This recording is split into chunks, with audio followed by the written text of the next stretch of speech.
record. Oke, gimana UTS kemarin? Sepertinya sih kalau dari nilai lumayan ya, tidak maksudnya nggak cukup banyak yang nilainya di atas 60 malah ya. Kebanyakan nilainya 70, 80, 90. Mmm, perlu dibahas dulu atau gimana?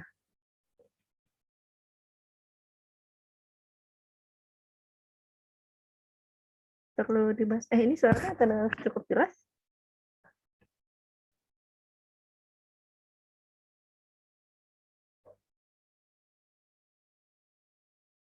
Halo, gimana ini suara saya kedengaran nggak ya? Boleh. Oh ya, oke. Nah, gimana nih untuk UTS-nya perlu dibahas dulu soalnya atau nggak usah? Udah cukup? Cukup bisa dipahami dari komentar-komentar yang ada di itunya?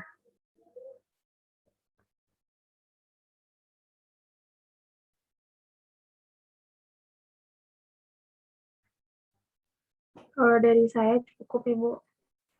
Oke. Ya udah kalau gitu. Ayam yang biasanya nggak kena TV itu. Maaf sebentar ada iklan.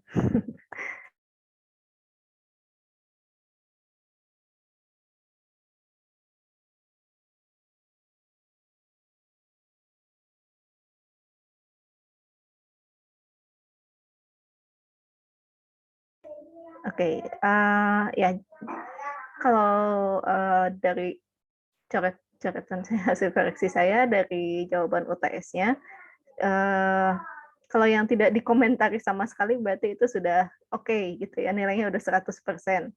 Nah, tapi kalau misalnya ada yang ditandai, baik dengan stabilo, dengan coret-coretan, ya mungkin itu yang entah kurang tepat gitu atau ada yang perlu ditambahkan atau perlu penjelasan lebih lanjut, dan lain-lain gitu ya. Nah, tapi kalau dari ininya sendiri, dari soalnya sendiri, kebetulan kan soal nomor 4 itu dibuat oleh Bu Ono ya. Kita lihat saja ya soalnya ya. Jadi untuk soal nomor 4 itu sendiri, sepertinya ada apa ya, jadi bentuk soal ini tuh belum kita bahas di kelas. Kenapa? Karena oke kita cek ya. Udah kebuka belum? Nah,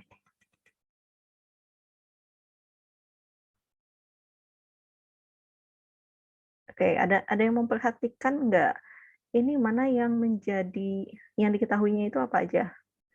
Oke ya, pertama waktu, menabungnya tentu diketahui. Kenapa? Karena dikasih tahu, eee, mulai dari 1 Januari 2022 sampai 1 Juni 2023. Kebanyakan sudah tepat ya, ada yang menuliskan 41 bulan, ada yang menuliskan 42 bulan, nggak masalah lah meleset 1 bulan mah, cuma yang, saya kurangi nilainya itu harusnya berapa? 41 bulan ya, karena ini 3 tahun 5 bulan.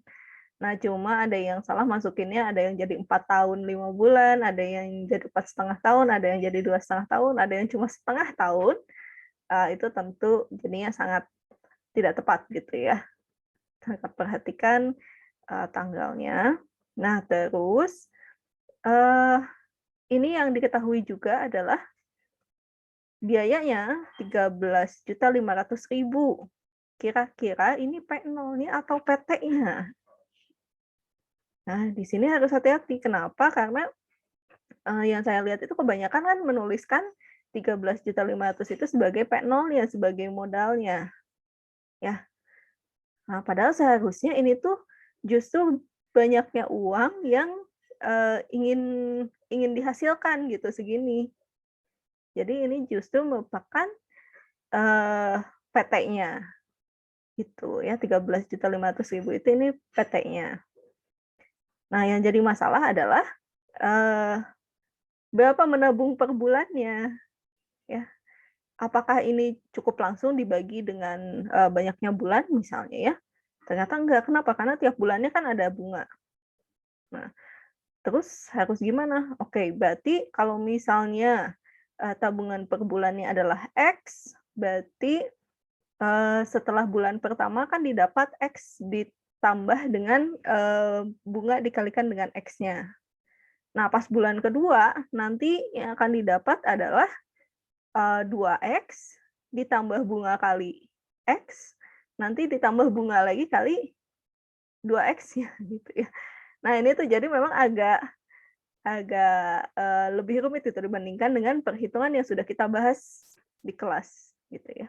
Ini bukan menggunakan, tidak sekedar menggunakan rumus yang PT sama dengan P0 E pangkat ET. Kalau jawaban yang nyaris benar itu untuk soal nomor 3, rasanya itu punya Nina kalau nggak salah ya. Nina teh kelas C ini kan?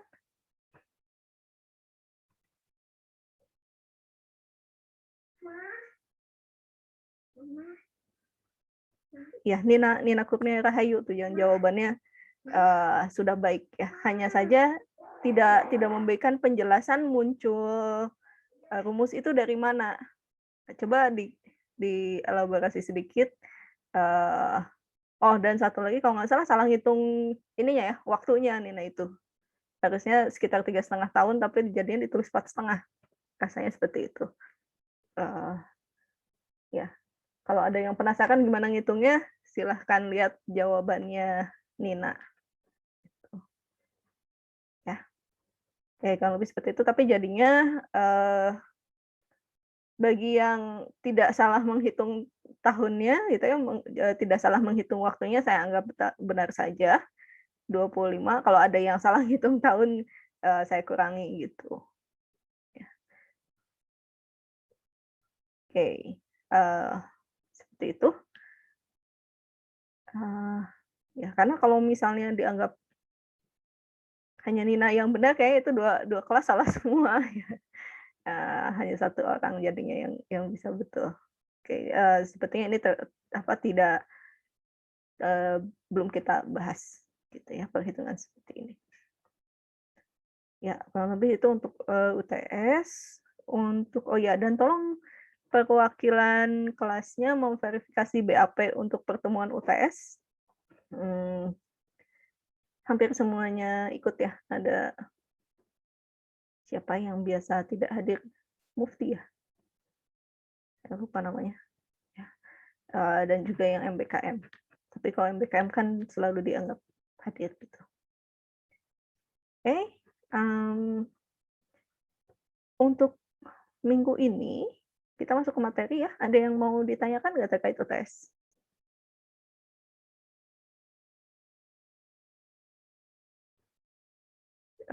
Remedial rencananya akan diberikan untuk yang nilainya di bawah 50. Jadi kalau yang sudah 50 minimal itu sudah nggak bisa ikut remedial lagi ya. Silahkan nanti dibantu dengan nilai-nilai tugas, nilai-nilai kuis, dan juga nilai UAS yang tentunya porsinya sama besar dengan nilai UTS.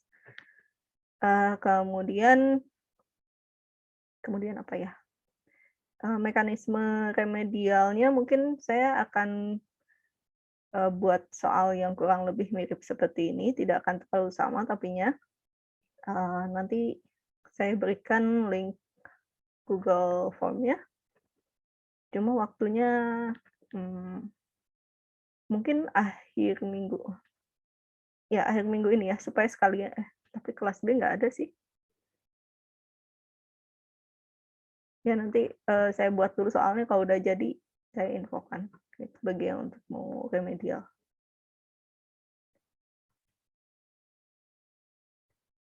Nah, untuk materi minggu ini sendiri, kita akan masih melanjutkan tentang fungsi transenden lagi.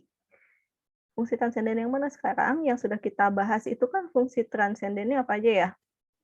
Ada eksponensial, dan logaritma natural, dan juga fungsi trigonometri ya, itu mah udah kita bahas dari awal. Nah, yang akan kita lanjutkan di hari ini adalah, mmm, trigonometri tapi inverse-nya, gitu, fungsi inverse trigonometri. Oh, kok merah?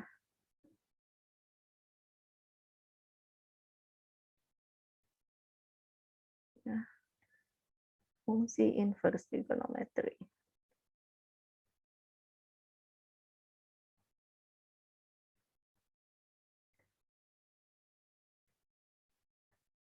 Ya, kenapa sih kita mesti bahas inverse trigonometri? Padahal kan mungkin kalau di statistik akan jarang dipakai ya.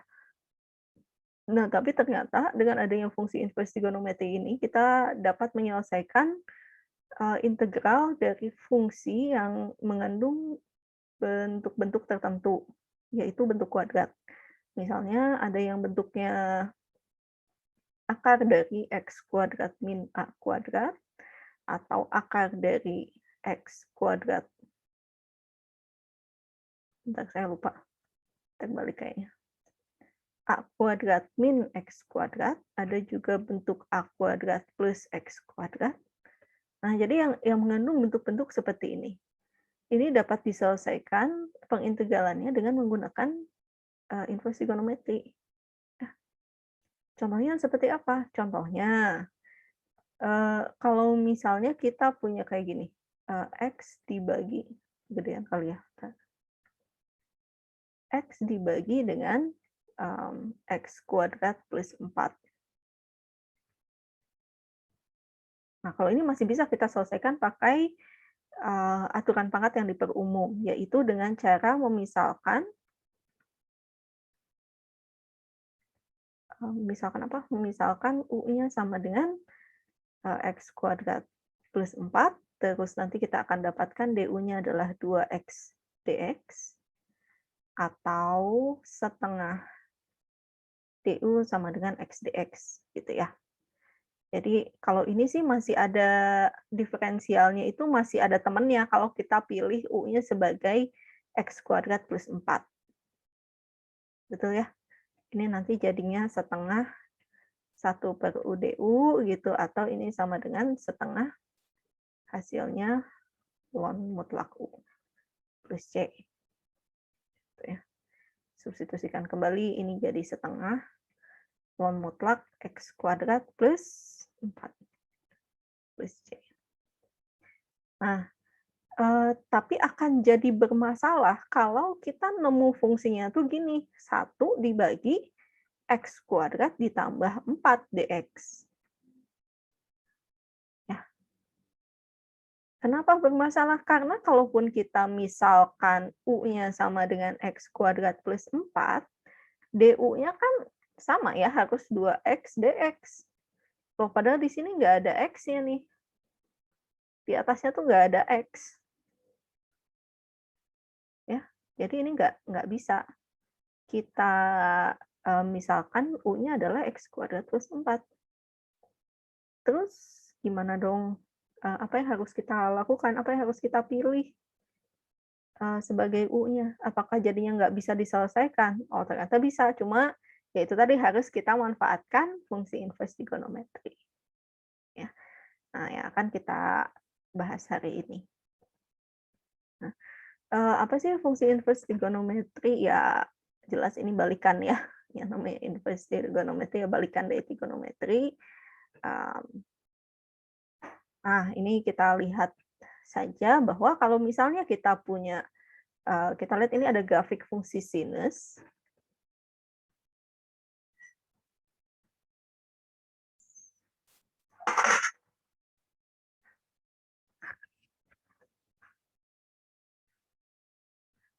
Nah, jika kita lihat ini grafik fungsi sinus ya, grafik fungsi sinus itu kan pada saat 0 nilainya 0, pada saat 90 derajat nilai sinusnya adalah 1, pada saat 180 derajat hasilnya 0, gitu ya. Nah, terus, tapi ke belakangnya kalau, dia minus, 90 derajat atau 270 derajat, nilainya adalah -1. Nanti pada saat minus pi ini sama aja ya, berarti kembali ke 180 derajat nilainya 0 lagi. Nah, kalau kita, lihat bentuk dari grafik fungsi sinus itu kan seperti ini ya. Cuma, ya sebetulnya ini memang bukan merupakan fungsi yang satu-satu. Kenapa ya? Namanya juga fungsi periodik. Dia akan menghasilkan nilai yang sama setiap diberikan periode 2P ya, kalau di sini 2P, 2pi maksudnya. Jadi, nilai pada saat 0, pada saat, pi eee, 2pi itu hasilnya sama. Terus ya misalnya kalau di dalam derajat, mmm, nilai sinus 30 derajat itu akan sama dengan nilai sinus 390 derajat. Jadi bukan fungsi yang satu-satu. Tapi kita terkadang perlu mencari, mmm, balikannya gitu ya. Jadi misalnya kita mengetahui nilai kosinus itu seperti ini, nilai kosinusnya sekian, atau nilai sinusnya sekian, kalau diketahui nilai kosinus atau nilai sinusnya segitu harus berapa besar sudutnya. Nah, jadi dalam hal ini diperlukan, suatu fungsi inverse untuk, mmm, apa namanya, suatu fungsi inverse dari nilai-nilai fungsi trigonometri. Nah, terus gimana caranya supaya, memenuhi syarat, agar memiliki fungsi inverse? Ya dipotong aja kalau kayak gitu, supaya jadi satu-satu. Nah, di sini kalau untuk fungsi sinus dipotongnya itu dari minus pi per 2 sampai pi per 2. Kenapa? Karena, ini supaya mencakup keseluruhan hasil dari fungsi sinus. Fungsi sinus itu kan nilainya dari min 1 sampai 1. Tapi, pengennya untuk satu nilai dipasangkan ke tepat satu pasangan gitu ya. Jadi nggak ada yang double nanti hasilnya. Nah, jadi dipotongnya itu dari minus pi per 2 sampai pi per 2. Beda dengan kosinus, kalau kosinus motongnya itu dari 0 sampai pi, menyesuaikan dengan, bentuk grafiknya gitu ya. Kenapa nggak sama kalau misalnya fungsi sinus dipotongnya dari 0 sampai pi, nilainya positif semua nih, nggak ada nilai yang negatif dan nggak satu-satu juga karena nilainya jadi berulang gitu ya. Saat kita tarik garis vertikal ketemunya 2 kali. Nah, ini juga sama kalau misalnya disamakan dengan yang fungsi sinus dari minus pi per 2 sampai pi per 2 nilainya positif semua, nilai negatifnya nggak ada. Oke, dari grafik fungsi sinus dan kosinus ini, pada domain yang dibatasi ini ya, nanti kalau kalau dibalik tuh hasilnya jadi kayak gini, fungsi inverse sinus dan inverse kosinus. Tuh ya. Bu, maaf, Iya? sesinya masih yang itu, yang tadi awal. Oh gitu? Iya, Oh masih yang open board ya? iya, Bu. Aduh maaf, dari tadi Masih, saya Bu. ngomongin yang ini. Oke ya, jadi ini, pembatasan domain, perlu diulang.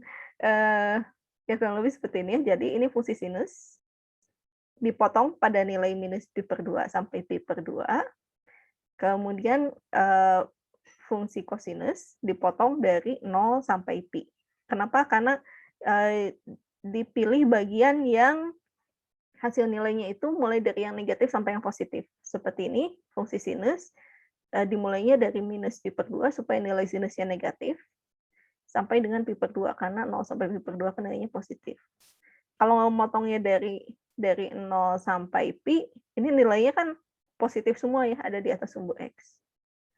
Nah, hati-hati ya kalau fungsi sinus dipotongnya di sini, minus pi per 2 sampai pi per 2, tapi kalau fungsi kosinus dipotongnya di sini ya, 0 sampai pi, gitu. Kenapa nggak disamain? Ya, karena nanti kalau disamain ini bagian positifnya aja, gitu. Nah, dari 2 grafik fungsi sinus dan kosinus yang sudah dibatasi ini, nanti akan didapat fungsi inverse trigonometrinya. Grafiknya seperti ini ya, yang di sebelah kanan. Gitu. Oke. Terus mari kita lihat berikutnya. Nah, jadi didefinisikan seperti ini. pertama harus dibatasi dulu ya fungsi sinus dan kosinusnya masing-masing. Fungsi sinusnya itu pada minus pi per 2 sampai pi per 2, kosinusnya 0 sampai pi. Maka akan kita dapatkan bahwa nilai X akan sama dengan sin inverse Y jika dan hanya jika Y-nya sama dengan sinus X dan X-nya berada di antara minus pi per 2 sampai pi per 2. Gitu. Nah, meskipun nanti oke, pada saat kita masukkan misalnya X sama dengan 1,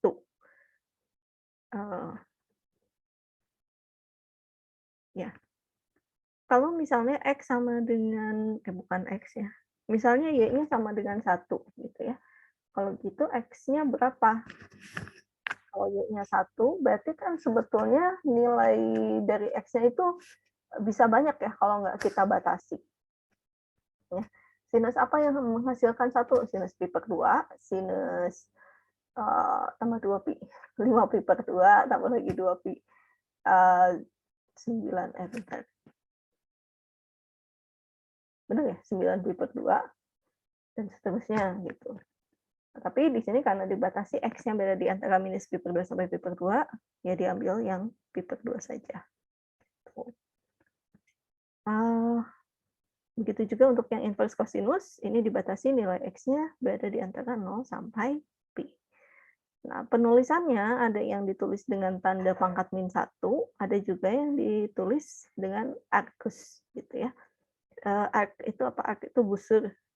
Jadi busur atau lengkungan gitu ya. Jadi kalau misalnya kita menuliskan arcus sinus dari Y, ini maksudnya adalah besarnya lengkungan, besarnya potongan lengkungan, apa sih? Gimana ngomongnya? Besarnya busur lengkungan yang nilai sinusnya adalah Y. Gitu ya. Ya mungkin membayangkannya seperti kalau kita melihat busur derajat gitu, kan ada ukuran sudutnya gitu ya. Nah, si lengkungannya itu harus seberapa besar agar nilai sinusnya memberikan nilai Y. Nah, hati-hati tanda sin inverse ini, sin pangkat min 1, cos pangkat min 1, dan lain-lain, ini khusus menyatakan inverse trigonometri. Ya, jadi jangan dibayangkan seperti pangkat biasa. Memang terkadang kan kita menemukan penulisan misalnya sin pangkat 3x. Ini kan maksudnya sin x keseluruhannya dipangkatkan 3 gitu ya. Nah, tapi kalau ini bukan berarti pangkat seperti ini ya. Ini menyatakan inverse. Dan ya nanti di dalam perkuliahan, kalau nemu sin, cos, atau fungsi trigonometri yang ada pangkat min 1-nya, ini dapat dipastikan bahwa maksudnya adalah inverse sinus, inverse cosinus, dan inverse trigonometri lainnya. Ini tidak sama dengan 1 per sin X ya, 1 per sin Y. Meskipun memang ini kan kita tulis sinus Y pangkat min 1 gitu ya. Nah, hati-hati nanti kalau menemukan bentuk-bentuk fungsi seperti ini. Oke. Nah, kita bisa lihat contohnya. Jadi kalau misalnya kita punya akar 2 per 2 atau setengah akar 2. Ini tuh inverse sinusnya berapa sih? Inverse sinusnya berarti kita mencari sin berapakah yang hasilnya adalah akar 2 per 2 atau setengah akar 2. Ya mungkin kalau ada yang masih ingat pelajaran SMA ya, biasanya ini termasuk sudut istimewa, yaitu sinus 45 derajat. Sebetulnya bukan hanya ini sih kan, karena kalau kita tambahkan 360, jadi berapa tuh? 405 derajat, ini juga sama kan ya? Tambahkan lagi 360, berapa? 765 derajat. Nah, ini juga sama. Ini sama-sama menghasilkan setengah akar 2. Atau justru dikurangi, dimundurkan, nah ini juga sama-sama akar 2. Tapi ingat kembali bahwa inverse sinus, inverse cosinusnya itu dibatasi pada selang tertentu. Ya khususnya untuk kalau sinus dibatasi antara minus pi per 2 sampai pi per 2. Pi per 2 teh berapa ya? Kalau 45 derajat, sinus 45 derajat itu kan sama dengan sinus pi per 2. Gitu. Nah, pi per 2, pi per 4 ya, karena 180 dibagi 4. Gitu. Kalau ini kan lebih nanti jadinya. Nah, begitu juga dengan inverse kosinus, misalnya dari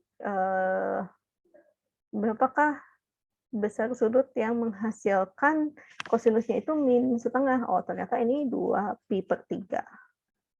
Tuh. Ini juga sama gitu ya. Oh ya, karena sifatnya sebagai fungsi inverse, maka kalau kita hitung kosinus dari inverse kosinus dari suatu bilangan, ini akan saling menghilangkan, asalkan bilangan yang kita ceknya itu berada di dalam selang yang tadi, selang yang sudah dibatasi. Ya. Misalnya yang ini, cos dari inverse kosinus 0,6. Oke, kosinus tadi, kalau kosinus theta kan dibatasinya dari 0 sampai pi ya. Pi itu kan batas sekitar 3,14. Kalau 0,6 itu berarti sekitar 1/5 pi. Nah, ini masih masuk di dalam selang batasan selang ini, maka bisa langsung saling menghilangkan antara cos dengan cos inverse-nya. Beda dengan contoh di nomor 4, ingat bahwa kalau sinus dibatasinya antara min pi per 2 sampai dengan pi per 2. Ini ada di luar selangnya ya. 3 pi per 2 itu ada lebih besar daripada pi per 2. Sehingga kita harus geser dulu ke tempat selang ini berada. Gitu. Yaitu kalau kita ingat kembali 3 pi per 2 itu kan 270 derajat ya. Atau sama dengan minus 90 derajat. Gitu. Jadi ini sama saja dengan minus pi per 2. Oke, itu tentang inverse trigonometrinya untuk sinus dan kosinus. Nah, kalau untuk fungsi tangan, kalau fungsi tangan pembatasannya mirip dengan yang sinus, jadi minus pi per 2 sampai pi per 2. Hanya saja titik-titik ujung selangnya tidak masuk. Kenapa? Karena di titik ujung selang itu nilainya menuju tahingga dan negatif tahingga, dia discontinue. Satu lagi ada fungsi sekan ya. Kalau untuk fungsi sekan, pembatasan domainnya mirip dengan yang kosinus, hanya saja pada saat pi per 2 itu nggak masuk gitu. Kenapa? Ya sama discontinue di situ ya. Nah, di sini definisinya kita bisa cek ya. Cuma kalau misalnya kita menghitung berapa sih nilai inverse sinus, inverse kosinus, inverse tangen, pakai kalkulator kan itu masih ada tombolnya ya. Ada yang lagi pegang kalkulator nggak? Apakah di kalkulator sini ada? Saya nggak tahu, kita coba lihat.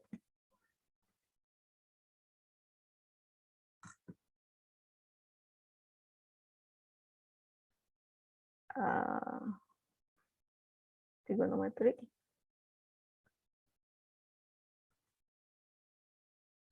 Oh, kalau di komputer ada ya, udah diberikan inverse sekan, inverse kosekan, inverse kotangen. Nah, tapi kalau misalnya ngecek di kalkulator saintifik, biasanya yang ada itu inverse sinus, inverse kosinus, dan inverse tangen. Saya lupa, kayaknya pencet apa shift atau alpha, baru nanti klik sinus, kosinus, atau tangannya ya. Itu ada di bagian atasnya. Nah, cuma nggak ada biasanya inverse sekan, kosekan, dan kotangen. Sehingga kalau mau menghitung berapa nilai inverse sekan dari sebuah bilangan, pada kalkulator ngitungnya harus pakai ini, menggunakan inverse kosinus dari satu perbilangannya. Gitu. Contohnya, nah ini nih. Kalau kita mau menghitung inverse sekan dari 2, maka hitungnya adalah inverse kosinus dari 1/2. Nah, ini biar bisa dihitung di kalkulator. Gitu. Eh, sedikit ribet ya, ya sih. Kalau di komputer sih bisa ya. Silakan dicoba-coba kalau yang lagi pegang kalkulator saintifik ngitung-ngitung inverse tangen dan inverse second. Oke.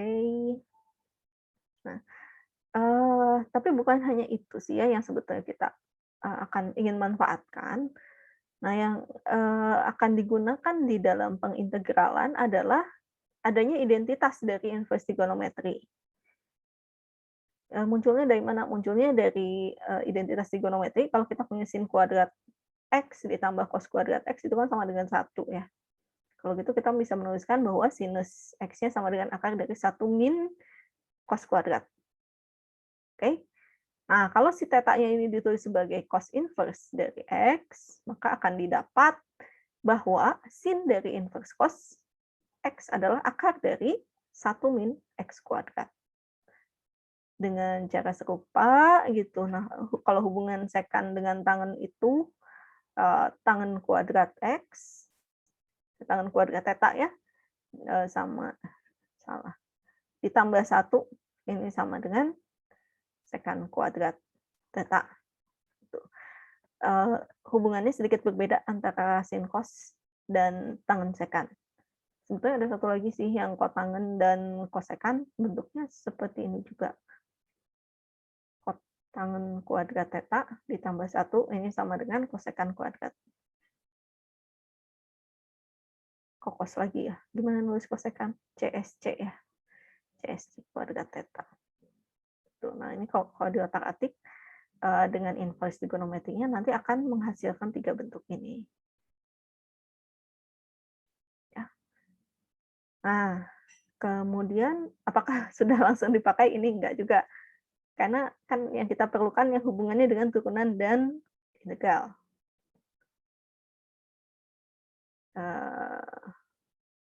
Oke, ini kita skip aja. Nah, ini turunan dari fungsi inverse trigonometrik ya. Karena hubungannya tadi yang mana? Yang ini ya. Hubungannya cosinus dari inverse sinus gitu, secant dari inverse tangen dan tangen dari inverse secant. Ternyata nanti turunan dari inverse sinus adalah 1 dibagi akar dari 1 min X kuadrat. Dengan syarat X-nya berada di antara min 1 dan 1. Dan nilainya ini mirip, turunannya mirip dengan inverse cosinus, yaitu negatif 1 per akar dari 1 min X kuadrat. Dengan batas yang sama. Turunan dari inverse tangen adalah 1 dibagi 1 plus X kuadrat, dan turunan dari inverse secant adalah 1 dibagi mutlak X akar X kuadrat min 1. Munculnya dari mana? Munculnya hasil ngotak-ngatik yang ini juga. Kalau penasaran boleh lihat di textbook-nya mungkin ya, munculnya dari mana. Rasanya saya nggak masukkan di handout sih. Ya barangkali untuk yang tertarik saja silahkan cek langsung ke textbook ya pembuktiannya. Nah, karena kita punya bentuk turunannya seperti ini, maka akan kita dapatkan anti turunannya. Ini mungkin nggak terlalu dipakai ya. Nah, yang ini nih, anti turunannya ini yang sebetulnya dapat kita manfaatkan di dalam perhitungan integral. Nah, perhatikan, sekarang kita jadi bisa menghitung integral dari 1 dibagi akar dari 1 min X kuadrat, yaitu inverse sinus X plus C, dengan syarat X-nya beda di antara min 1 dan 1. Kemudian integral dari 1 dibagi 1 plus X kuadrat dx adalah inverse tangen X plus C. Dan yang terakhir, integral dari 1 per X akar X kuadrat min 1, ini adalah inverse secant dari mutlak X plus C. Yang kita manfaatkan adalah nomor 1, 3, dan 4. Nomor 2-nya kenapa nggak dipakai? Karena antara nomor 1 dan 2 ini mirip banget ya. Cuma hasilnya satu inverse sinus, yang satu negatif inverse cosinus. Biasanya yang dimanfaatkan yang nomor 1. Biar nggak ribet dikali-kalikan negatif. Oke, tapi ini masih yang bentuk biasa ya. Kita lihat bentuk umumnya. Nah, seperti ini. Ini yang mungkin nanti akan terpakai. Jadi kalau bedanya apa sih antara A dengan U? Ingat bahwa U-nya ini menyatakan bentuk fungsi dari X ya. Gitu. Untuk membedakan, gimana membedakan antara nomor 1, 2, dan 3? Kalau nomor 2 gampang ya, karena dia nggak ada akarnya.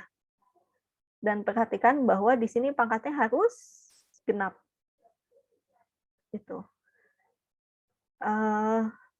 Kalau antara nomor 1 dan nomor 3, oke, ini harus ada X-nya di depan akar.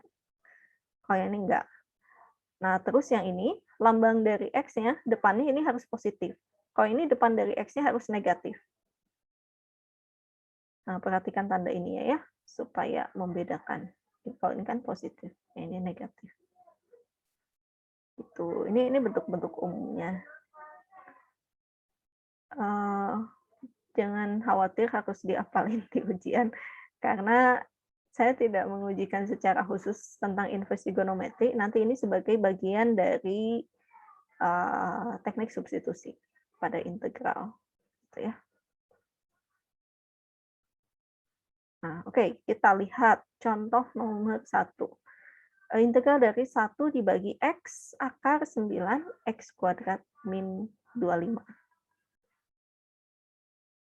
Oke, ini masuknya ke bentuk yang mana nih? Yang hasilnya inverse sinus, inverse tangen, atau inverse secant? Kita lihat cirinya apa. Oke, ini ada akarnya, dan ada X-nya di depan akar. Ya, berarti ini cocoknya yang nomor 3. Gitu. Masalahnya adalah mana yang menjadi U, mana yang menjadi A. Oke. Kita lihat bahwa tadi yang diketahui adalah integral dari, kayaknya kurang bawah saya nulisnya.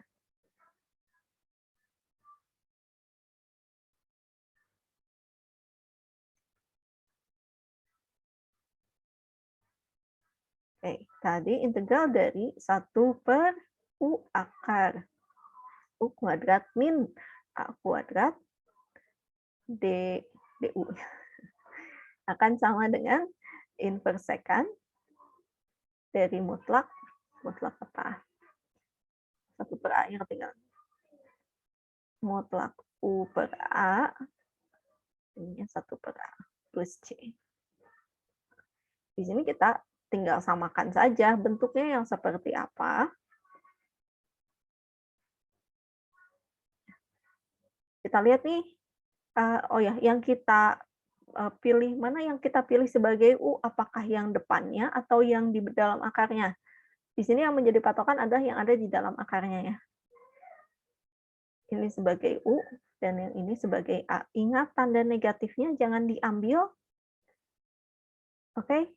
Karena kita perlunya A kuadrat. Kalau misalnya negatifnya diambil, nanti jadinya misalnya minus 25 sama dengan A kuadrat. Nggak bisa ditemukan gitu nilai A-nya berapa. Nah, jadi dalam hal ini kita misalkan apa? Misalkan U-nya adalah 9X kuadrat. Maaf, U kuadrat ya. Bukan U lagi, tapi U kuadrat. U kuadrat sama dengan 9X kuadrat. Kalau kayak gitu, U-nya berapa ya? U-nya harusnya sih plus minus dari akar 9X kuadrat. Ya. Jadi di sini kita sebetulnya boleh aja milih apakah mau dibuat U-nya sama dengan 3X atau mau dibuat U-nya sama dengan minus 3X.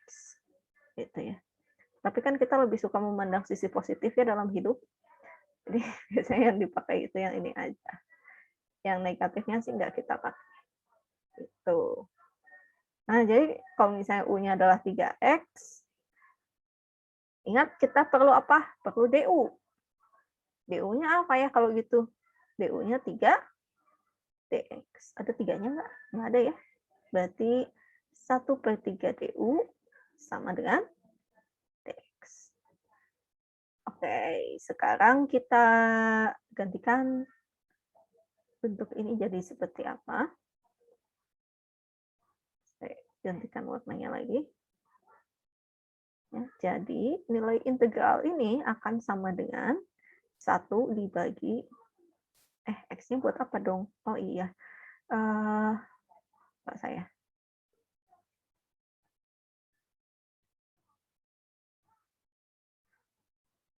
Nah, di sini kita tahu bahwa U-nya sama dengan 3X, tapi di sini kita punya X-nya aja. Kalau gitu X-nya sama dengan berapa U ya? Kalau gitu sepertiga U-nya sama dengan X. Oke. Nah, ini baru kita gantikan. Satunya tetap ya. X-nya diganti dengan ini. X-nya diganti dengan 1/3 U. Akar 9X kuadratnya diganti apa? 9X kuadratnya diganti dengan U kuadrat. Gitu. Oke, ini U kuadrat. Dikurangi 25. Oh, 25-nya belum kita ganti ya. Kita akan dapatkan A kuadrat sama dengan 25. Oh, kalau gitu A-nya berapa? Bebas mau pakai positif, pakai negatif? Positif aja lah ya. Kalau mau pakai negatif juga boleh. Ya, seperti ini. U kuadrat dikurangi dengan 5 kuadrat. Gitu, biar lebih simpel daripada menulis minus 5 kuadrat ya. Terus DU-nya, DX-nya itu berubah menjadi sepertiga DU. Nah, terus apa yang perlu kita lakukan? Oke, di sini sepertiga dibagi dengan sepertiga habis ya. Maka hasilnya adalah integral 1 per U akar U kuadrat min 5 kuadrat DU. Oke, udah samakan ya bentuknya dengan bentuk yang ada di atas ini. Ya, sehingga hasilnya menjadi 1 per A, A-nya berapa? 5. Inversekan mutlak U per A-nya 5 plus C. Jangan lupa kembalikan ke variabel X-nya. Variabel X-nya apa? 3X ya. Gitu. Sulit? Enggak ya? Mudah-mudahan sih enggak. Ini cukup simpel. Ya, seperti ini pengerjaannya. Hanya saja di sini agak ribet. Kenapa? Karena yang kita tuliskan, kita misalkan ini adalah U kuadrat. Berarti setelah tahu U kuadratnya, kita cari U-nya apa, baru kita cari DU. Dan lihat di sini kan X aja ya, bukan 3X. Nah, ini perlu disesuaikan dulu. Jadi dicari X-nya sama dengan apa U gitu. Ekstra langkahnya ada di sini. Di sini. Dan di sini ya. Nah, bisa diikuti untuk yang nomor 1?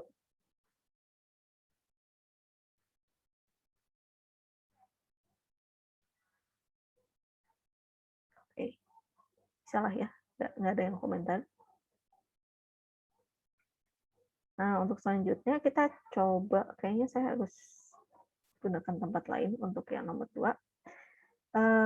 Ya, kita perhatikan bahwa untuk yang nomor 2, bentuknya adalah 1 dibagi 4X kuadrat ditambah 4X ditambah 10DX.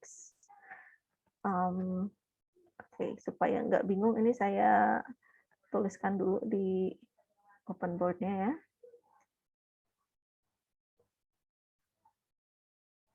Apa aja tadi yang diketahui? Yang diketahui pertama, integral dari 1 per akar A kuadrat min U kuadrat DU, hasilnya adalah inverse sinus dari U per A plus C. Betul nggak? Jangan-jangan salah. Betul ya. Nah, yang kedua, integral dari 1 per A kuadrat plus U kuadrat. Atau mau dibalik nulisnya, enakan yang mana ya?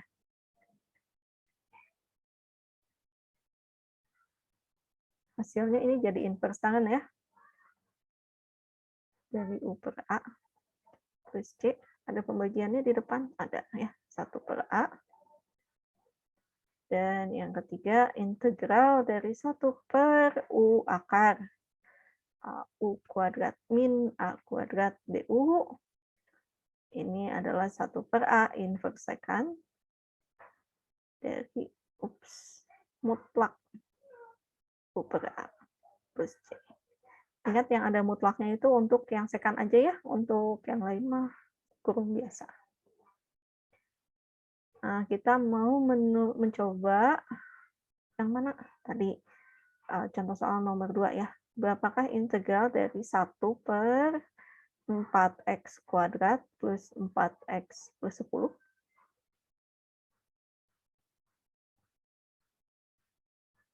Oke, betul. Dx. Ya. Nah, di sini kita perhatikan bahwa pada contoh soal ini nggak ada akarnya kan ya? Nggak ada akarnya. Berarti nggak mungkin nomor 1, nggak mungkin nomor 3. Kayaknya sih nomor 2 berarti ya, karena nggak ada pilihan lagi. Atau kalau penasaran, kita pastikan dulu, jangan-jangan ini bisa langsung diselesaikan pakai aturan pangkat yang diperumum.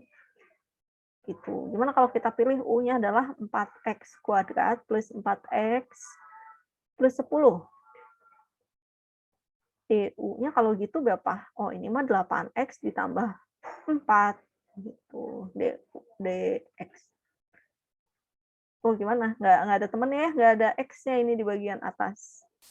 Sehingga kalau kita pilih U-nya adalah 4x kuadrat plus 4x plus 10, DU-nya nggak ada gitu ya. DU-nya nggak cocok di sini. Jadi ini nggak bisa. Terus gimana dong? Oke, kalau gitu ya kayaknya kita usahakan biar bentuknya sama kayak gini. Gimana biar sama? Gimana ya biar sama? Nah, berarti kita ingin buat supaya 4x kuadrat ditambah 4x plus 10 ini harus sama dengan U kuadrat ditambah A kuadrat. Oke? Ingat bahwa A-nya mah konstanta aja, tapi U-nya ini yang mengandung X. Kira-kira harus seperti apa ya? Oke, kalau misalnya U-nya sama dengan 2X aja, nggak mungkin kan ya? Karena nanti didapat U kuadratnya adalah 4X kuadrat. Oke, ini sama-sama ada 4X kuadrat sih, cuma ini ada 4X-nya lagi. Jadi nggak mungkin U-nya cuma 2X. Tuh, harus ada ekstranya sesuatu. Terus harus seperti apa? Baik, kalau gitu kita coba misalkan lagi. Misalkan kalau kayak gitu U-nya bentuknya adalah PX ditambah dengan Q. Ya, untuk suatu P dan Q-nya bilangan real. Oke, berarti kita akan punya ini 4x kuadrat ditambah 4x ditambah 10 akan sama dengan px plus q kuadrat ditambah dengan a kuadrat. Digambarkan ya. Hasilnya dapat apa? P kuadrat x kuadrat ditambah 2pqx ditambah dengan q kuadrat. Tambah dengan a kuadrat. Itu. Dari mana ini? Udah belajar kan ya persamaan kuadrat di SMA? Atau kalau lupa lagi silahkan dicoba dijabarkan aja bentuk ini. Oke. 4x ditambah 10. Nah, sekarang tinggal kita samakan. Mana nih yang x kuadrat dengan yang x kuadrat, yang 4, yang x saja dengan yang x saja, dan yang konstanta dengan konstanta. Ya. Sehingga kita akan mendapatkan suatu sistem persamaan, yaitu yang isinya adalah pertama P kuadratnya sama dengan 4. Terus 2pq sama dengan 4 juga. Satu lagi apa? Q kuadrat ditambah A kuadrat sama dengan 10. Nah, ini kita harus mencari nilai P, Q, dan A yang nanti akan memenuhi ketiga persamaan ini sekaligus. Oke. Nah, di sini kita akan dapatkan kalau P kuadratnya sama dengan 4, kalau gitu P-nya plus minus 2 ya. Mau positif, mau negatif, bebas sih. Tapi mari kita mengambil sisi positifnya saja, yaitu P-nya sama dengan 2. Ini kita boleh pilih ya, tidak harus dua-duanya dicobain. Saya mau ngambil yang positifnya saja. Kalau P-nya 2, kita substitusikan ke sini. Berarti kalau gitu 2P Q sama dengan 4, ini akan berlaku kalau 2 kali 2 kali Q sama dengan 4. Betul? Ya, karena P-nya 2 ya, kita substitusikan. Berarti 4Q sama dengan 4. Q-nya berapa? 1 ya. Tuh. Oke, kita dapat P-nya, kita dapat Q. Yang belum kita dapat adalah A. Ya. Kita cari A-nya sekarang. Kita masukkan ini ke persamaan yang bawahnya. Q kuadrat ditambah A kuadrat sama dengan 10. Substitusikan. 1 kuadrat ditambah A kuadrat sama dengan 10. Berarti A kuadratnya adalah 10 dikurangi 1 kuadrat kan 1 ya. A kuadratnya 9. Kalau gitu A-nya ya sebetulnya plus minus 3 sih. Mari kita pilih yang positifnya saja. Bagi yang pengen milih yang negatif, boleh juga. Itu tidak salah ya. Mau dicoba masukkan yang negatif, itu juga boleh. Saya pengen P-nya negatif. Tapi kalau P-nya negatif, nanti Q-nya ikut negatif. A-nya sih bisa positif, bisa negatif. Itu dua-duanya memenuhi. Oke. Nah, di sini kita udah dapat nilai P-nya berapa, nilai Q-nya berapa, nilai A-nya berapa. Jadi, kita dapat menuliskan ini sebagai integral dari 1 dibagi, ingat ya tadi U-nya adalah PX ditambah dengan Q. P-nya tadi 2 ya. 2X, Q-nya 1. 2X plus 1 kuadrat. Ditambah dengan A-nya berapa tadi? A-nya 3. 3 kuadrat. Gitu. dx.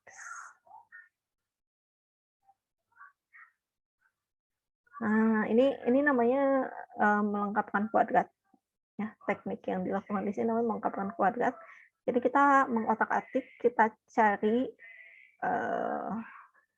harus gimana caranya, pokoknya muncul ada bentuk U kuadrat dan juga A kuadrat seperti di sini. Ya. Nah, kalau sudah seperti ini, kita udah tahu U-nya ya. Mungkin kita perlu tempat yang berbeda. Sebentar, kita pakai warna lain mungkin. Nah, kalau kita sudah tahu seperti ini, U-nya kan sama dengan 2X min 1. Ingat, kita perlu mencari DU. Ya, DU-nya apa? 2DX. A-nya tadi sudah tahu ya, A-nya sama dengan 3. Nah, kalau udah tahu seperti ini, kita ubah dulu. Berarti ini sama dengan integral dari 1 per U kuadrat ditambah A kuadrat, dx-nya diganti ya, jadi setengah DU. Atau ini sama dengan setengah integral dari 1 per U kuadrat ditambah A kuadrat. D. Nah, terus tinggal dimasukkan aja kalau gitu ini mah ke bentuk fungsinya ya. Ini hasilnya sama dengan 1 per A inverse tangen U dibagi A ditambah C. A-nya berapa? A-nya 3 ya. Hasilnya 1 per A inverse tangen dari U per A plus C. Jadi sama dengan setengah kali 1 per 3 inverse tangen. U-nya apa tadi? 2X min 1 dibagi dengan 3. Plus C. Ya, kita sederhanakanlah ya. Ini jadi 1 per 6 inverse tangen dari 2X min 1 per 3. plus C. Gitu. Ya, mudah-mudahan bisa dipahami. Ada yang mau ditanyakan nggak sampai sini?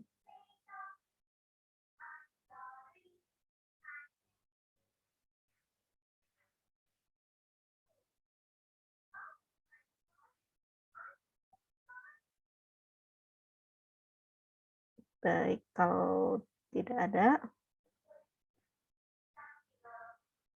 kita coba lihat contoh soal yang lain.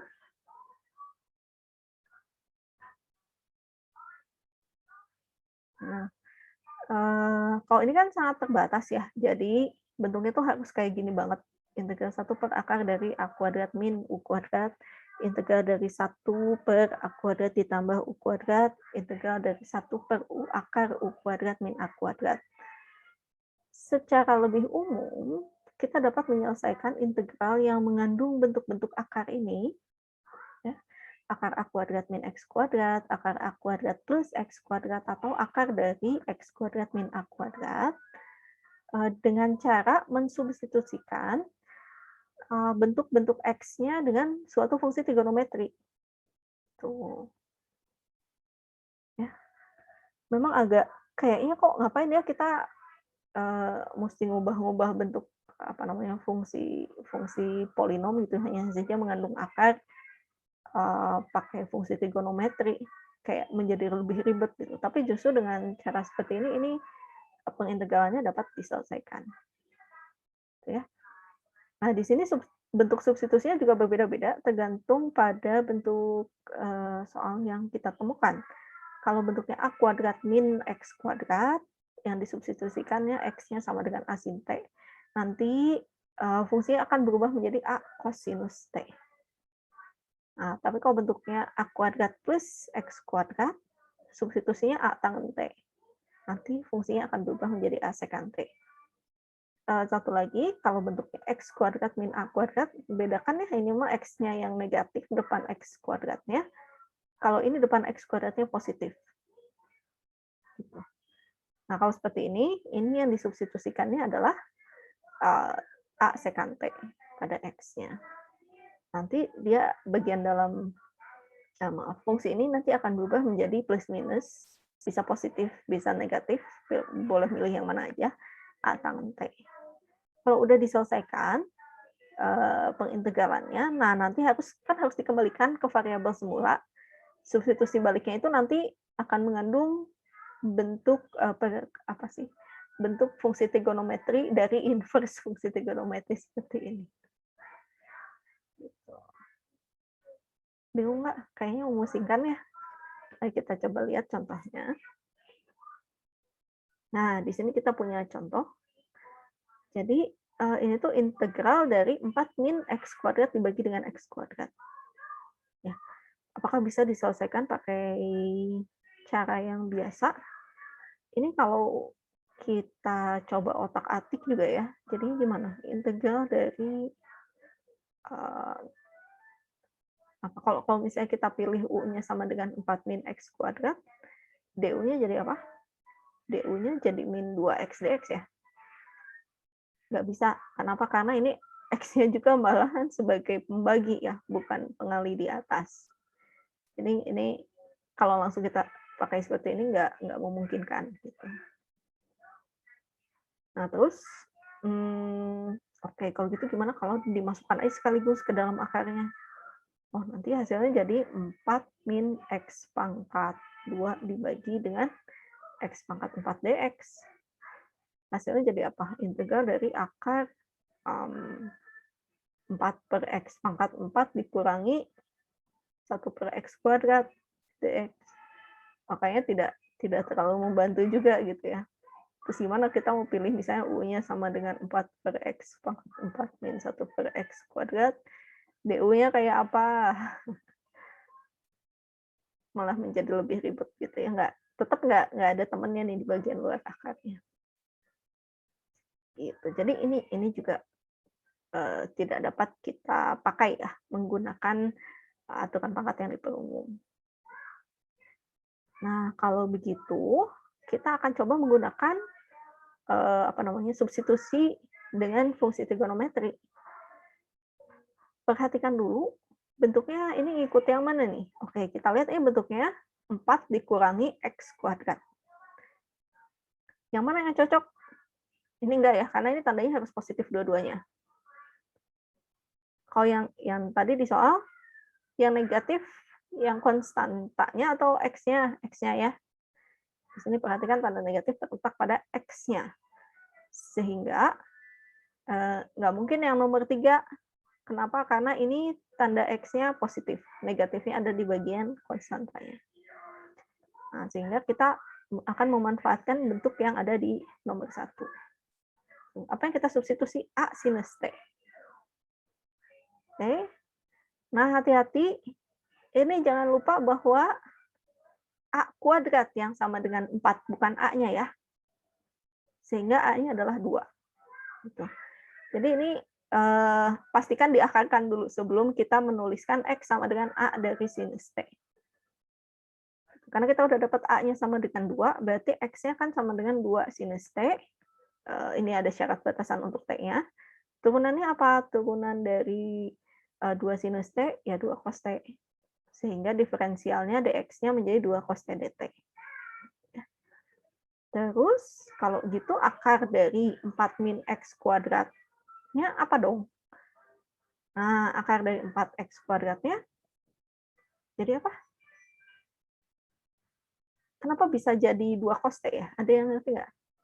Atau ada yang bingung?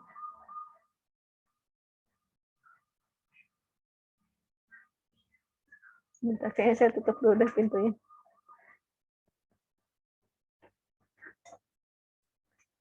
Anak saya nonton YouTube, suaranya kenceng banget. Ada yang bingung nggak kenapa akar dari 4 min X kuadratnya sama dengan 2 cos T?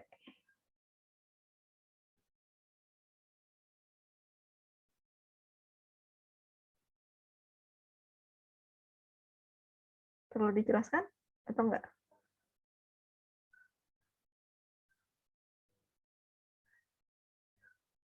Jelaskan, Bu. Jelaskan, baiklah. Ya, jadi karena kita punya ini akar dari 4 min X kuadrat, ini kan sama dengan akar dari 4 dikurangi 2 cos T kuadrat. Betul ya? Berarti ini akar dari 4 dikurangi 4 cos kuadrat T. Kita manfaatkan identitas trigonometri. Ingat bahwa sin kuadrat theta ditambah cos kuadrat theta sama dengan 1. Ini 4-nya kita keluarkan. 1 min cos kuadrat T. Ada akarnya ya. Nah, jadi apa nih? 1 min cos kuadrat T. Oh, hasilnya berarti akan didapatkan sinus ya. Sin kuadrat theta akan sama dengan 1 min cos kuadrat theta. Ini identitas trigonometri. Sehingga ini akan sama dengan akar dari 4 sin kuadrat T. Kalau diakarkan jadi 2 sinus T. Kok 2 sinus T? Apa yang salah? Oh, ini ya. Salah.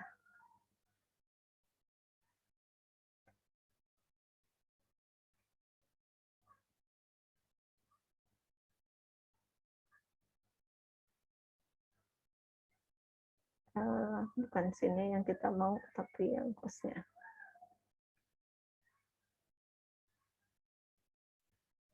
Ini ya, X-nya itu 2 sin T.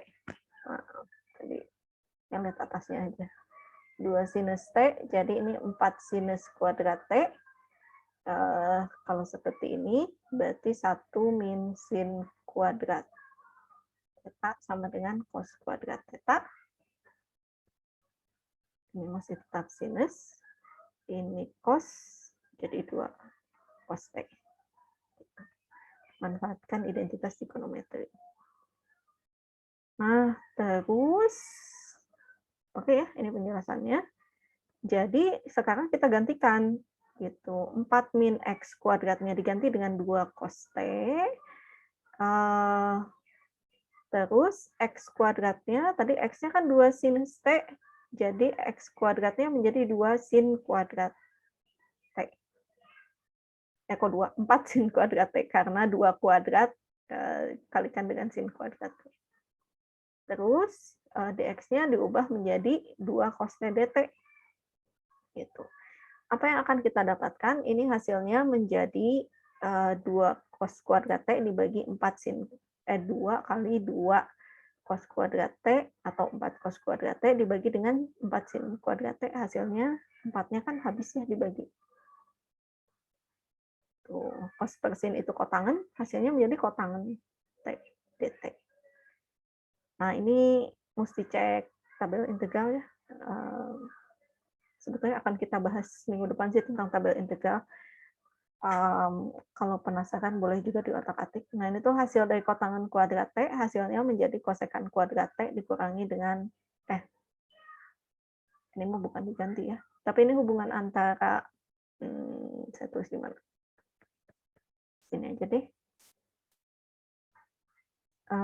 Kotangan kuadrat theta ditambah 1, ini sama dengan kosekan kuadrat theta. Nah, jadi kalau dituliskan hasilnya akan didapat ini tuh sama dengan kosekan kuadrat T dikurangi 1 dt. Integral dari kosekan kuadrat adalah kotangan. Pernah dibahas nggak ya? Kita pernah bahas integral dari tangen, tapi kotangannya belum ya? Enggak. Integral kotangan cukup sederhana ya.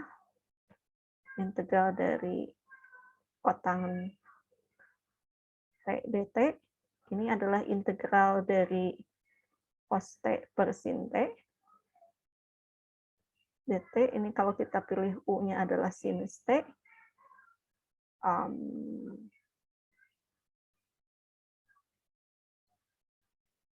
du-nya sama dengan cos T dt. Sebentar, kenapa bisa jadi itu?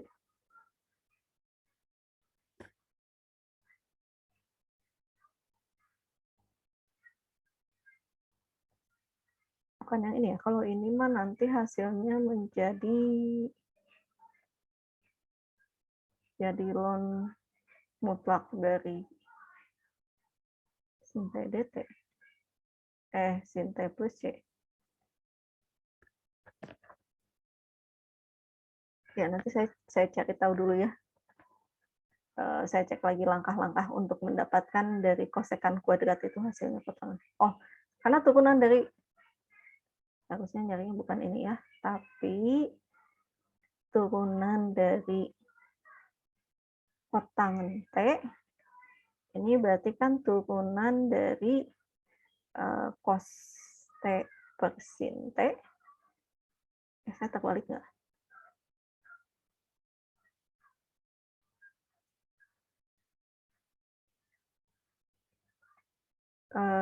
Turunannya jadi apa? Ini yang kita pakai U-nya cos T, P-nya sin T, berarti U aksennya turunan cos min sin T, turunan dari V-nya adalah cos T, sehingga ini kita pakai U aksen V, U V aksen dibagi dengan V kuadrat, hasilnya jadi min sin T cos T,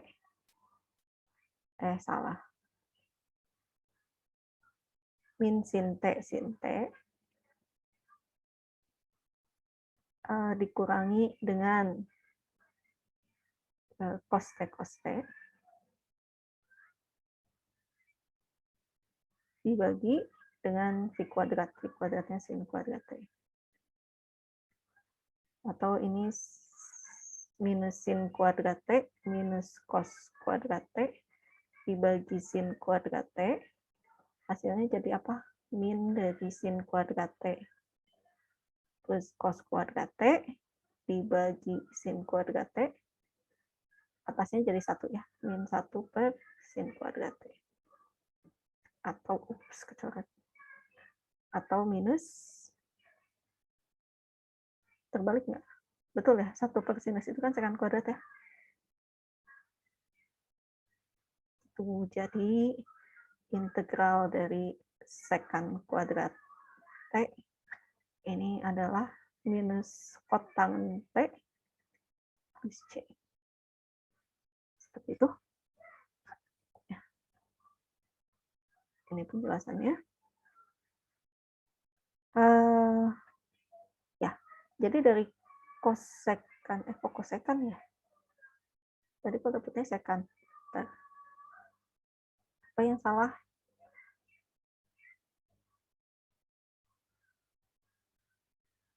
Apa yang salah?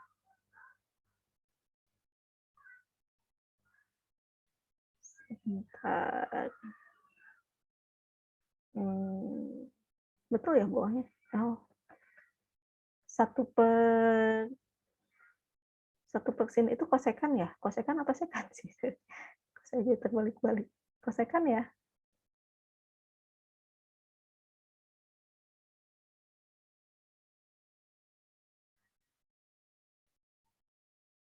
Ya, karena integral dari sekan kuadrat adalah tangan. Maaf, saya lupa hubungan ini ya. Tuh. Nah, jadi kosekan kuadrat T-nya hasilnya minus kotangen T, min satunya diintegralkan jadi minus T plus C. Oke, kita udah dapatkan nih bentuknya seperti ini, tapi ingat bahwa ini bentuknya masih dalam variabel T, beda dengan variabel awal yang menggunakan X. Jadi kita kembalikan ke variabel semula. Ingat bahwa X-nya adalah 2 sinus T, berarti T-nya X-nya 2 sinus T, berarti X/2 sama dengan sinus T. Kalau gitu, T-nya adalah inverse sinus dari X/2. Tuh ya. Kalau kotangen T gimana? Nah, ingat kembali bahwa kotangen T ini adalah kosinus T dibagi sinus T.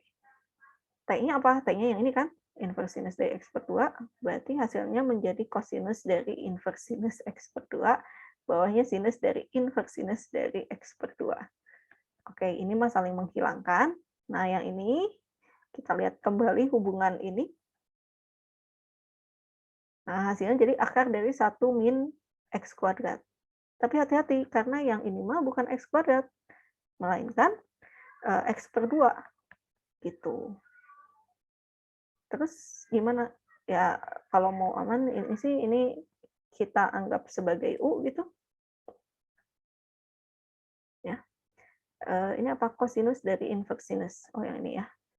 Ini kan sebetulnya kita ganti variabelnya nggak masalah kan. Ini jadi cos inverse sinus U dikurangi akar dari 1 min U kuadrat. Sama dengan. Nah, sehingga kalau ini kita pilih U-nya adalah X/2, akan kita dapat ini hasilnya menjadi akar dari 1 dikurangi X/2 kuadrat. Gitu ya. X/2 kuadrat itu berapa? X kuadrat per 4, atau 4 dikurangi X kuadrat. Ini tulis aja ya. Oke, nah ini tuh hasilnya menjadi akar dari 1 min X/2 kuadrat, atau akar dari 1 min X kuadrat per 4. Ini kan sama dengan akar dari 1/4 kali 4 min X kuadrat. 1/4-nya dikeluarin, gitu, jadi setengah akar 4 min X kuadrat. Nah, ini hasilnya jadi begini. Tapi bawahnya kan X/2 ya, jadi setengah dan setengahnya ini saling menghilangkan. Jadi didapat nilai kotangen T-nya adalah akar dari 4 min X kuadrat dibagi dengan X. Sehingga kesimpulannya apa? Akhirnya kita bisa menuliskan bahwa integral dari akar 4 min X kuadrat dibagi X kuadrat dx hasilnya adalah negatif akar dari 4 min X kuadrat per X, ini ya, minus kotangen T-nya, dikurangi dengan sin inverse dari X/2. Ini nilai minus T-nya. Plus C. Gitu. Memang cukup lumayan rumit ya kalau kita hitung secara manual. Pertama kita mesti tahu dulu bagian mana yang disubstitusi dan harus disubstitusinya dengan apa. Udah gitu kita juga mesti familiar dengan integral dari fungsi-fungsi trigonometri. Kemudian kita juga harus ingat bagaimana cara mengembalikan melakukan substitusi baliknya. Gitu. Tapi ya dengan melakukan seperti ini kita dapat menyelesaikan integral fungsi-fungsi tertentu yang sebelumnya tidak dapat kita selesaikan, yaitu yang mengandung bentuk akar sesuatu plus minus X kuadrat. Gitu.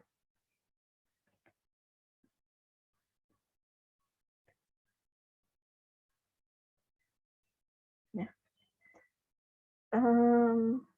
Ada yang mau ditanyakan?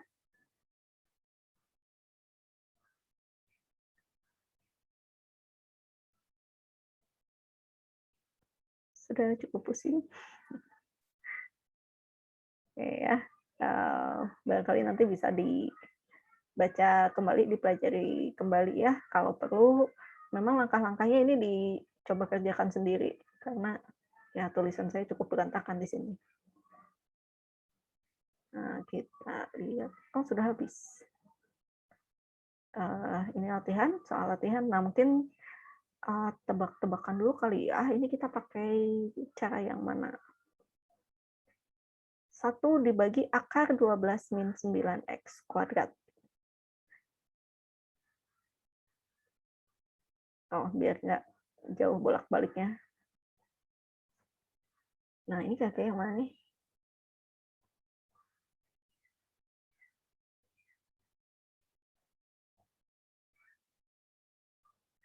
Oke, ya.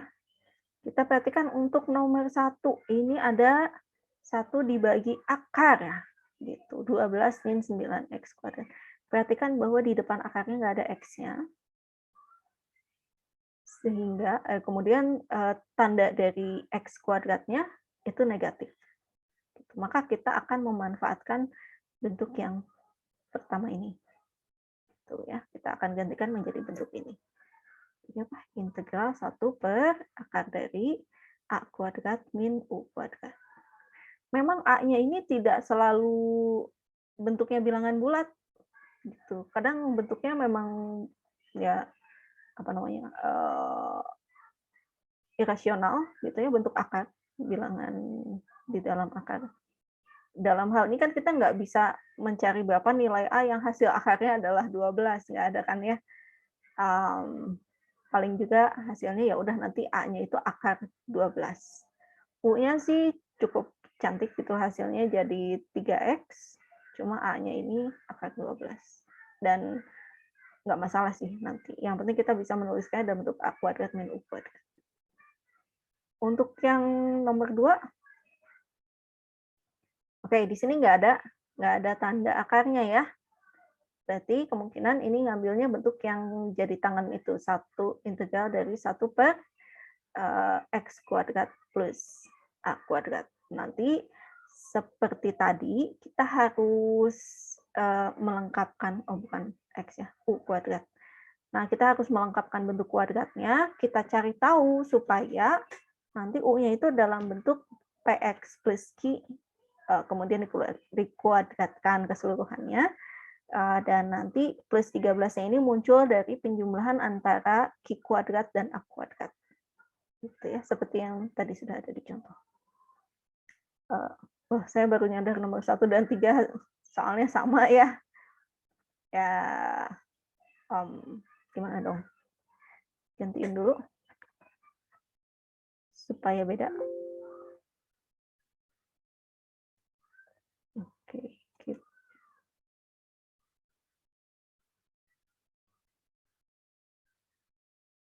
Oke, saya perbaiki dulu ya. Supaya beda gimana dong? Kita berikan angka yang lebih cantik saja ya. Misalnya berapa? Gimana kalau begini? Nah, akar 16-nya bisa dikeluarin nih.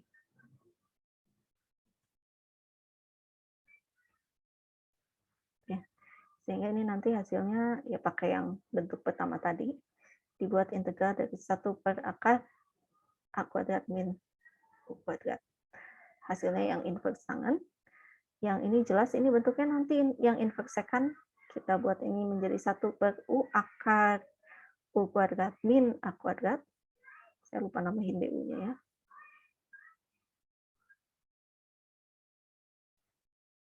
Yang ini gimana?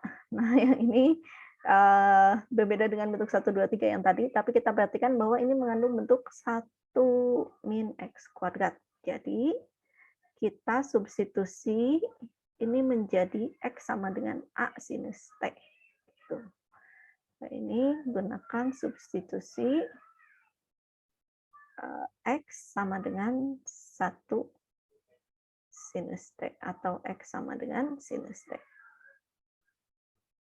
Silahkan mengikuti langkah-langkah yang cukup panjang seperti yang tadi ada di contoh ya. Oke, untuk nomor 6 sampai 10 kurang lebih sama ya, cuma di sini bentuknya integral tentu. Ingat kalau kita mengubah dari variabel X menjadi variabel U, batasnya jangan lupa ikut diubah. Kecuali mau cari ininya dulu, mau cari anti turunannya, baru nanti pakai yang F besar B dikurangi F besar A. Ya, ini pakai yang mana coba? Ini pakai yang hasilnya inverse secant. Gitu. Jadi yang bentuknya integral dari U akar U kuadrat min A kuadrat DU. Yang ini bentuknya pakai yang mana coba? Ingat nggak ada akarnya di sini? Berarti ini kita buat menjadi integral dari 1 per A kuadrat ditambah U kuadrat DU. U-nya menjadi cos theta. Turunan dari cos theta adalah min sin theta d theta. Jadi ini udah ada pasangannya. Oke. Untuk yang nomor 8 gimana? Untuk yang nomor 8, silahkan diotak-atik dulu. Gimana jadinya? Ini tanda pembagiannya bisa hilang ya. Ini menjadi integral dari 2 sampai 4. Akar dari, perlu ya? Nggak usah juga kayaknya.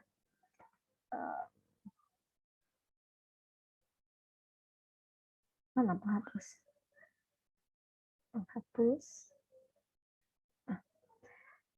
Oke. Dalam hal ini, sepertinya sih kita perlu, salah.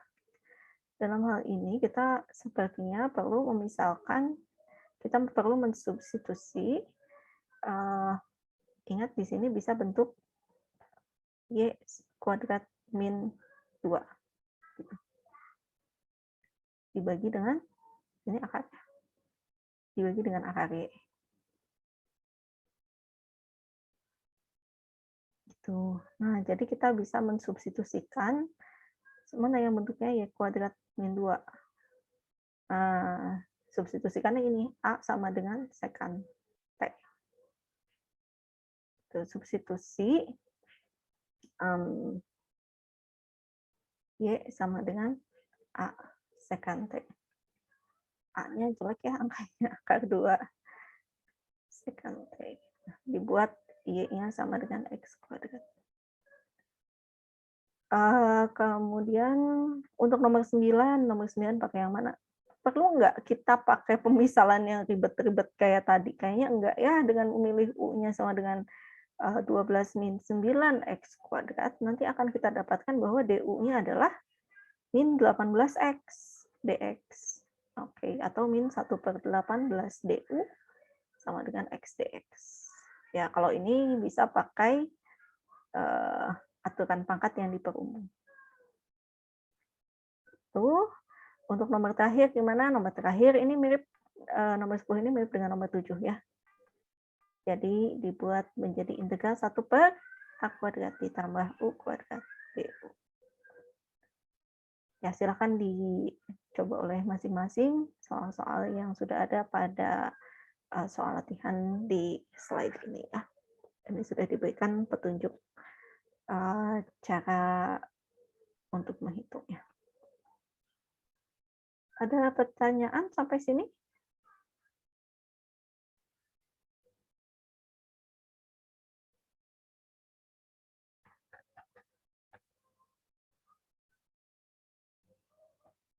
Baik, kalau tidak ada mungkin kita bahas soal yang ada di kuliah saja ya.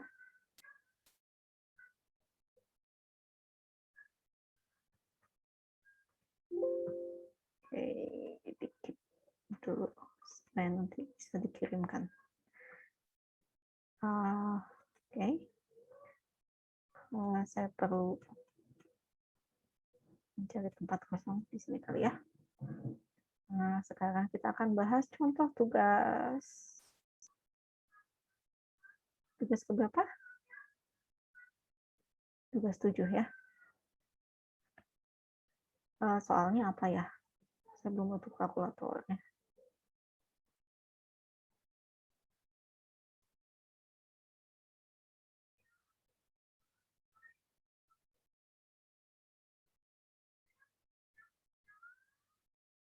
Oke, mana tugasnya?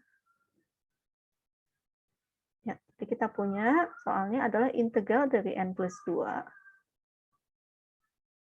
N plus 2 dibagi dengan NPMX. N tambah P tambah M X akar dari P plus 1 X kuadrat dan min M dx. Ya, seperti biasa ya, kita memanfaatkan NPM jadian. Kita buat NPM-nya adalah 3, 2, 1. Jadi akan kita dapatkan bentuk soalnya menjadi 3 tambah 2 dibagi 3 tambah 2 tambah 1 X akar dari P plus 1, 2 tambah 1 X kuadrat min M-nya adalah 1 dx. Atau ini adalah integral dari 5 dibagi 6X akar 3X kuadrat min 1 dx. Ya nanti silakan disesuaikan dengan NPM masing-masing. Kalau yang M-nya 0 gimana? Kalau yang M-nya 0 gimana ya? Oh, berarti itu malah jadi lebih sederhana. Kenapa? Karena kalau M-nya 0 nanti kan akan didapat contohnya apa ya? Misalnya NPM-nya yang 320 gitu ya. 320 nanti kan menjadi integral dari sama ya, 5 dibagi 5 akar 3X kuadrat. X-nya ketinggalan. Maaf. 5X kali akar 3X kuadrat dx. Ini lebih simpel kan ya? Ya kebetulan angkanya sama, dicoret-coret. Jadi integral 1 per X, ini diakarkan jadi berapa? Kali dengan X, akar 3 dx. Gitu. Jadi ini 1 per akar 3 dari integral 1 per X kuadrat dx. Jauh lebih sederhana dibandingkan dengan yang ini. Oke. Terus gimana? Terus kita keluarkan dulu deh 5 per 6-nya. Sehingga ini bentuknya menjadi integral 1 per X akar 3X kuadrat min 1 dx. Oke, perhatikan bahwa ini ada bentuk X dikalikan dengan akar dari sesuatu X kuadrat min 1. Berarti dalam hal ini kita misalkan U-nya adalah U kuadratnya adalah 3X kuadrat. Kalau gitu U-nya adalah akar 3 dari X. Du-nya apa? Du-nya berarti akar 3 dari dx. Peraturan X itu kan 1. Sehingga akan kita dapatkan 5 per 6 integral dari 1 per X akar 3X kuadrat min 1. A-nya apa ya? A kuadratnya sama dengan 1. A-nya berarti 1 aja kita pilih ya. Dx ini sama dengan 5 per 6 integral dari 1 per X-nya apa ya? Kalau gitu, kalau U-nya sama dengan akar 3X, berarti X-nya adalah 1 per akar 3 dari 1 per akar 3U akar dari U kuadrat min A kuadrat. dx-nya diganti jadi apa? dx-nya diganti menjadi 1 per akar 3. Oh iya.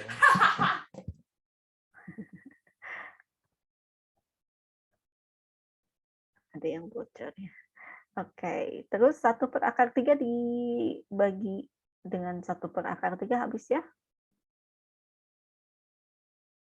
Hasilnya jadi 5/6 integral dari 1 per U akar U kuadrat min A kuadrat du.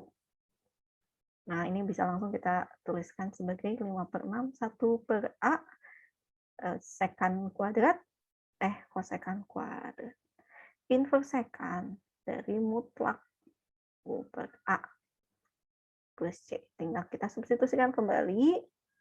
A-nya apa ya tadi? 1. 1 per 1. Sekan inverse dari mutlak. U-nya apa tadi? 1, akar 3 dari X dibagi A-nya 1. Plus C. Jadi ini sama dengan 5/6 inverse sekan dari mutlak akar 3 X plus C. Selesai ya. Jadi silakan bergantung NPM-nya masing-masing. Tidak akan selalu harus menggunakan inverse sekan. Bisa jadi kalau M-nya sama dengan 0, ya jadinya cukup dengan aturan pangkat yang diperumum saja. Oke. Kalau yang N-nya 0 sih kayaknya nggak masalah ya. Kalau N-nya 0, P-nya 0, nggak masalah. Kalau P-nya 0 jadi lebih sederhana ya, karena depan X-nya cuma 1. Ya, kurang lebih seperti itu. Silakan dicoba untuk masing-masing NPM-nya. Ya, gimana, ada pertanyaan, komentar, silakan. Lain-lain?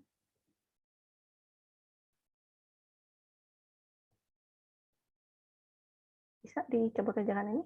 Bisa lah ya. Caranya sudah diberitahu, silakan mengganti dengan konstanta yang ada berdasarkan NPM masing-masing. Oke? Kalau nggak ada pertanyaan, ya mari kita bertemu lagi minggu depan. Ya.